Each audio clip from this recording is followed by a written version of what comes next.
अस्सलाम वालेकुम वरहमतुल्लाहि वबरकातुहू। रब्बी इश्रह ली सदरी व यस्सिर ली अमरी वाहलुल उक़दतम मिन लिसानी यफ़क़हू क़ौली। खुशामदीद कहती हूँ ख़त सुल्फ़ में। इसे प्रीवियस वीडियो में हम अलिफ भी लिखना सीख चुके हैं, बा भी लिखना सीख चुके हैं और जीम भी लिखना सीख चुके हैं। तो आज जो है हम नेक्स्ट लेटर के ऊपर जाएंगे, वो है दाल। दाल को डिफरेंट तरीक़ों से लिखना सिखाऊंगी, तो वीडियो को अच्छे से देखना है आपने। जहाँ से समझ ना आए आप लोग पूछ सकते हैं, ठीक है, बिला झिझक। तो यहाँ पे सबसे पहले मैं डबल पेंसिल के साथ आपको करके दिखाऊंगी, उसके बाद हम कलम के साथ करेंगे। तो आपने स्ट्रोक्स को जो है वो गौर से देखना है, ठीक है। अलिफ मद्दा की शेप बनेगी दाल में, ठीक है, यूँ। ये हमारा पहला स्ट्रोक है, ठीक है। और यहाँ पे जो है हम ये जो इसका किनारा होगा, इसकी जो लास्ट से नोक बनेगी, वहीं से हमने एक फ्लो के साथ इसको ऐसे लेके जाना है आगे तक। यूँ पकड़ा, ठीक है। और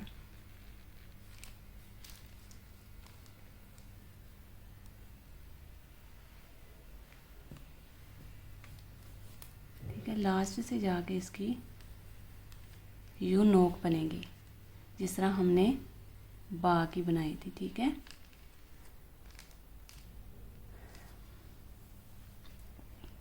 ये इसका दूसरा स्ट्रोक हो गया। और तीसरा स्ट्रोक जो है, ये देखिए, यूँ हम लेके गए यहाँ तक, ठीक है। और इसका हमने ताज बनाना है। यहीं पे हम पेंसिल को रखेंगे, इसको खींचा यहाँ तक और इसका हाफ करके हमने जो है नोक बना देनी है, तो ये इसका ताज बन जाएगा। ये हो गया इसका तीसरा स्ट्रोक, ठीक है। पहला, ये हमारा पहला स्ट्रोक है, ये दूसरा और ये तीसरा, ठीक है। दाल को हम इस तरह लिखेंगे। अब जो है इसको पेंसिल के साथ देख लेते हैं मुकम्मल करके। इसको यूँ पकड़ा, यहाँ तक लेके आए, इसको एक फ्लो के साथ हमने यूँ ऊपर तक लेके जाना है, ठीक है। यहाँ पे इसका ताज आ जाएगा, यूँ, ठीक है, ऐसे। और यहाँ से हम इसको अटैच कर देंगे एक दूसरे के साथ। तो यूँ जो है बा को लिखा जाएगा। इसके अंदर से जो चौड़ाई होगी वो 4 कत होगी,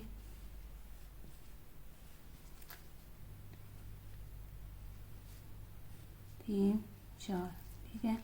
अगर यहाँ से इसकी यहाँ तक चौड़ाई देखी जाए तो 3 कत होगी। तो ये 3, अगर यहाँ से इसकी लंबाई देखी जाए तो 3 कत ही यहाँ से इसकी, सॉरी ऊपर से स्टार्ट कर लिया मैंने, 3 कत ही यहाँ तक जो है इसकी लंबाई होगी, यहाँ से यहाँ तक, ठीक है। इसको काउंट नहीं करेंगे। और अगर नीचे से अगर देखी जाए इसकी, नीचे से अगर इसकी जो है लंबाई देखी जाए तो 2 कत नीचे से इसकी लंबाई होगी। और दाल की जो टोटल पैमाइश है ये है, और इसकी जो नोक हमने आगे को खींच के लेके जानी है वो तकरीबन 1.5 कत तक हमने इसको आगे खींच के लेके जाना है, ठीक है। इसको जो है बिल्कुल बराबर नहीं, इसकी नोक के बराबर नहीं, ऐसे करके दाल को बनाना, बल्कि दाल को इस तरह भी लिखा जाता है। और इसका आपने ध्यान रखना है कि इसकी नोक को बिल्कुल इसके ताज के बराबर नहीं लेके आना, बल्कि 1.5 कत तक जो है वो आगे खींच के फिर जो है इसकी नोक बनानी है। नोक जो बनानी है वो बिल्कुल दाल की तरह बनानी है। दाल को जब हम ऊपर को लेके जाते हैं तो उसकी नोक को बारीक करते हैं, तो दाल की भी नोक को हम बारीक करेंगे, ठीक है। ये होगा डबल पेंसिल के साथ। अब जो है आ जाते हैं कलम के साथ, ठीक है। कलम के साथ पहले स्ट्रोक्स देख लेते हैं। तो आपने जो है पहले अच्छे से स्ट्रोक्स की जो है प्रैक्टिस करनी है, उसके बाद जो है वो आपने मुकम्मल लेटर लिखना है। ये हमारा हो गया पहला स्ट्रोक, ठीक है। आपने बिल्कुल एक कर्व लेके आनी है नीचे, जैसे अलिफ मद्दा लिखते हैं, ठीक है। लास्ट से जो ये वाली नोक है बिल्कुल बारीक होनी चाहिए, और इसी नोक पे रख के हम इसको आगे खींच के लेके जाएंगे, ठीक है। तो ये इसका दूसरा स्ट्रोक देखिएगा।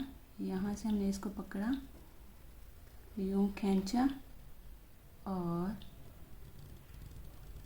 इसकी नोक को बारीक कर दिया। ठीक है, और से देखिएगा, इसको यूँ पकड़ा और यूँ इसकी नोक को बारीक कर दिया। तो 1.5 कट जो है ये कट आगे को लग गया। इसकी जो पैमाइश होगी वो 1.5 कट तक होगी। यूँ,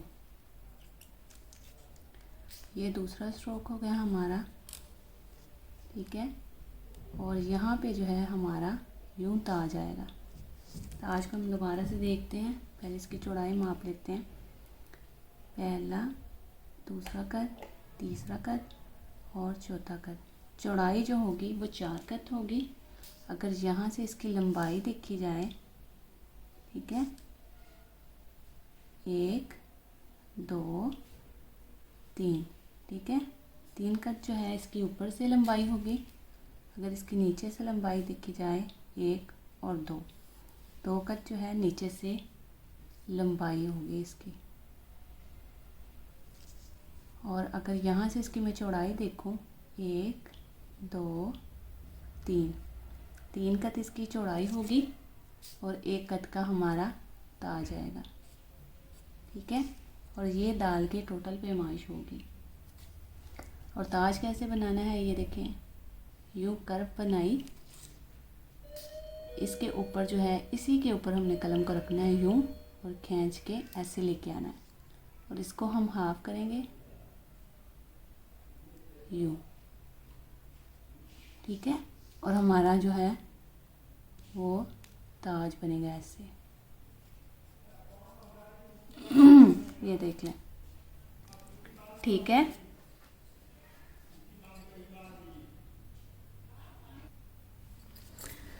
अब देखें। दाल को अब हम कंप्लीट करके देखते हैं। यूँ अलिफ मद्दा बनाया। ठीक है, और इसी नोक से मैं पकड़ूंगी, इसको खींच के यूँ लेके जाऊंगी। ठीक है, तो पकड़ा, इसको यूँ हम इसकी नोक बनाएंगे। दाल को इस तरह लिखा जाता है। दाल की 2-3 शेप और शेयर करती हूँ। यूँ इसका ताज बनेगा। 1 2 3 4 इसकी चौड़ाई होगी। अगर यहाँ से इसकी लंबाई देखो, 1 2 3, लंबाई यहाँ से 3 कट, 1 2 3, चौड़ाई इसकी इतनी और 1 कट इसके ताज का। ठीक है, अगर यहाँ से देखें तो 1.5 कट जो है हमारा यहाँ से गैप होगा। 1 2, यहाँ से लंबाई जो है वो 2 कट होगी। तो दाल को इस तरह हम लिखेंगे। दाल की एक और शेप है, इसको हम ऊपर को भी ले जा सकते हैं और दाल को हम यूँ खींचा ऐसे, इसको पकड़ के हमने इसके बराबर तक लेके आना और आगे से जो है हमने यूँ नोक बना लेनी है इसकी।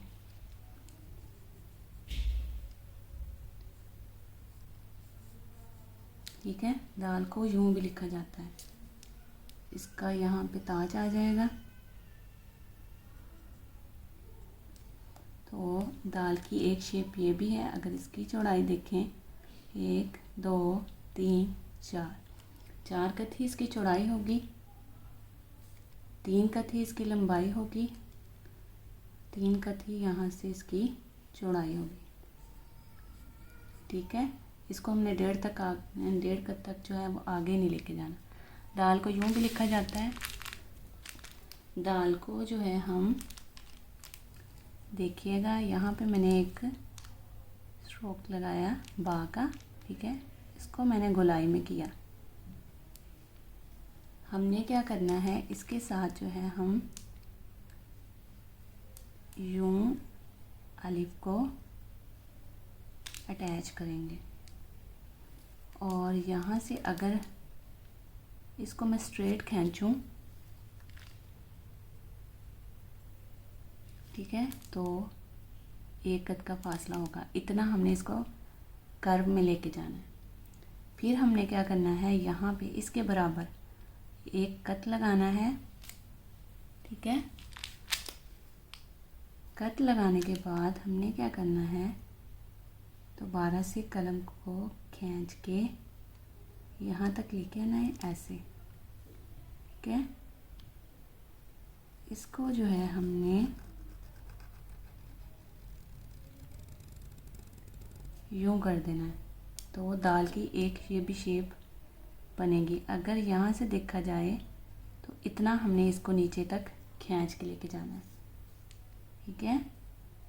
इसको यूं पकड़ा और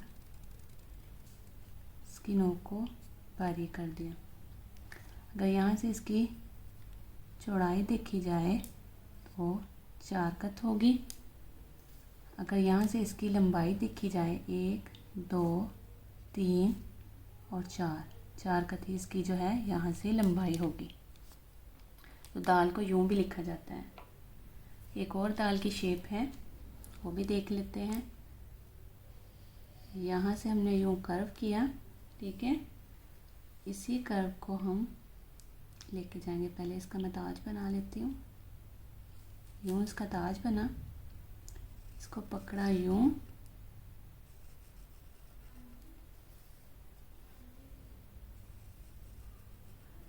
आगे हम इसको ऊपर को लेके गए थे, अब इसको जो है हमने यूं नोक में कन्वर्ट कर देना है। तो दाल को यूं भी लिखा जाता है। ये वाली जो दाल है हम किसी भी लेटर के साथ जो है वो लिख सकते हैं मिला के। जैसे अब मैंने यहाँ पे बा लिखा है, ठीक है, बा के साथ मैंने दाल को लिख दिया है। तो अगर इसकी चौड़ाई देखी जाए 1 2 3 और 4, चौड़ाई इसकी 4 ही होगी, लंबाई भी उतनी ही होगी, बस नीचे से शेप में फ़र्क आ जाएगा।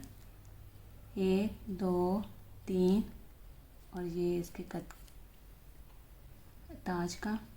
और अगर नीचे से इसकी लंबाई देखी जाए तो 2 कद, ठीक है। दाल को इस तरह भी लिखा जाता है।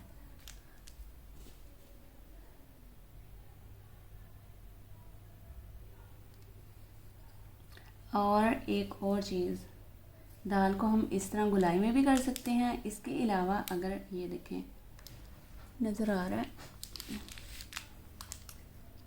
ठीक है, यहाँ पे मैंने बा का स्ट्रोक बनाया यूं, ठीक है। इसको मैं गोलाई में करूँगी ऐसे, और यहाँ पे मैंने बनाई कर्व यूं, ठीक है। अब हमने क्या करना है, यहाँ पे एक कद का वो वैसे ही हम फासला रखेंगे, यूं लेके आए, इसको जो है हमने ऐसे कर देना है, ठीक है। तो दाल की ये वाली भी शेप बनेगी। इसको हम फिल कर सकते हैं, ऐसे भी दाल बनेगा।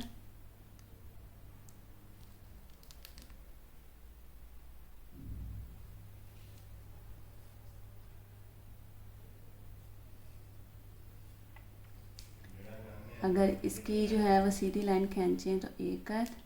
अगर इसकी चौड़ाई देखें 1 2 3 4, चौड़ाई इसकी 1। अगर यहाँ से इसकी तो इसको देखें तो और ये 4, ठीक है। ये इसकी मैंने अंदर से चौड़ाई रखी है। तो इस तरह भी जो है वो दाल को लिखा जाता है ख़त सुल्स में। तो आपने अच्छे से प्रैक्टिस करनी है। हम इसको आगे तक खींच भी सकते हैं, इसको 3 कद का भी बना सकते हैं, ठीक है। और इसको यूं गुलाई में भी बना सकते हैं, इसको बिल्कुल स्ट्रेट सीधा भी बना सकते हैं। इसकी नोक को हमने हाथ जिस तरह जीम की नोक बनाई थी वैसे इसकी नोक बनेगी। इसकी गोलाई में करें तो ये बा की इधर से अगर इस शेप को देखें तो ये बा की शेप बनेगी, ठीक है। अगर इस शेप को देखें तो ये जीम की शेप बनेगी। तो आपने जो है वो अच्छे से इसको प्रैक्टिस करना है।